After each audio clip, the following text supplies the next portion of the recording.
The President of the United States of America awards the Presidential Medal of Freedom to John Hope Franklin. I have some optimism that if one works hard, writes hard, seeks to reach as many people as possible, that some will be touched and influenced by what I have to say. But I think it would be folly for me to think that I can change the world with my words, although I try to.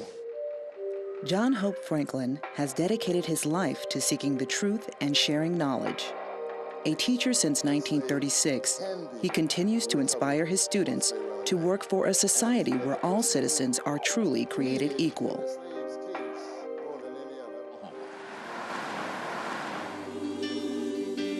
He was born in 1915 in the all-black town of Rentisville. It was a town that for a while really flourished. It had an AME church, a Christian Methodist Episcopal church, a Baptist church. And the house where I lived for a number of years is over here. As a child, Franklin experienced firsthand the humiliation of Jim Crow laws.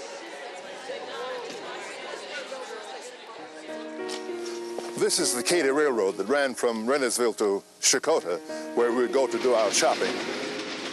One day when we were going, my mother flagged the train. My sister, my mother, and I got on the train when it stopped. We got on a coach that was for white people. We did not know it at the time. The conductor came through and said we could not sit there. He said he would stop the train, which he did. Instead of moving us to another coach, he put us off the train. And we had to walk back through the woods to Rentisville.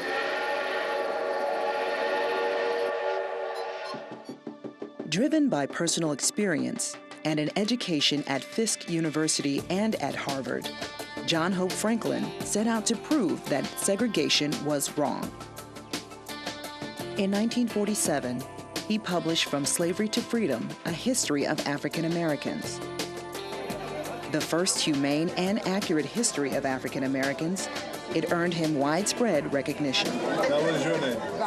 The past is not as great as we regard it if it can't suggest to us how we ought to conduct ourselves in the present and in the future. The historian's role there is unique, for he has command of so much that has happened, and if he uses it properly, and that's what we ought to do. He can have a lot to say about what ought to happen.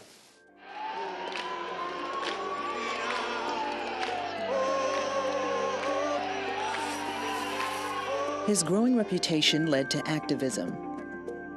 He worked with Thurgood Marshall writing briefs for Brown v. Board of Education. The long-anticipated Freedom March from Selma to Alabama's capital of Montgomery finally gets underway. And he joined Martin Luther King Jr. in the march from Selma to Montgomery. When I hear people refer to me as an African-American historian, they should know that when I write in the field of African-American history, I'm writing about white people as well as black people.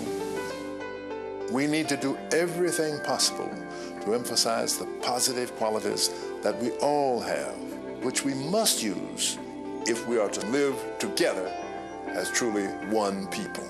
We can do it if we will ourselves to do it. It is worth the effort.